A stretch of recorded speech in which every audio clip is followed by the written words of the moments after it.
Hello everyone! Welcome to today's tutorial on accessibility testing with vStellar Studio. So, let's see how to perform accessibility testing on a website using the Web Content Accessibility Guidelines as our reference. Alright, I've got a demo file open here, and I've already set up a few test scenarios with tags. The cool thing about vStellar Test is that you can create all sorts of scenarios. You can test for every accessibility issue, or, if you need, you can exclude specific elements from your test. Let's start with something simple. Testing for all accessibility issues on a landing page. First up, you'll want to add the URL of the website you're testing. For this demo, I'm going to test a site called Internet Heroku. Next, you'll type in what you want to test for.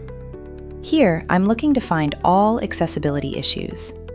One thing to remember, whatever name you type here is going to be the name of the report that gets generated later. So make sure it's clear and easy to recognize. Now, to actually run the test, just copy the tag for this scenario. Head over to the runner file, update the tag, and hit run. Boom! The test will start. vStellar will automatically navigate to the website, run the test, and identify any accessibility issues. For example, if we expected the console section to pass, but it didn't, you'll see that result as false in the report. Once the test is finished, you can head over to your reports folder.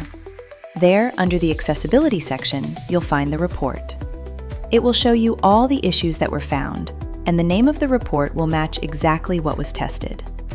Now let's try something a bit different. This time, let's exclude a specific element from our test and see what happens. Copy the tag of the element you want to exclude. Paste it into your test settings and hit play again.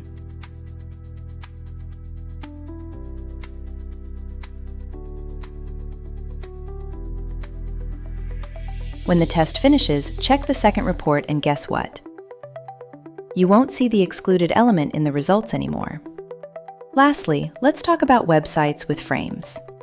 If the site you are testing has frames, vStellar has you covered. Just use the right keywords to test those frames, and vStellar will help you identify accessibility issues even within those frames. And that's all for today's tutorial. Thanks for watching, and happy accessibility testing with vStellar Studio.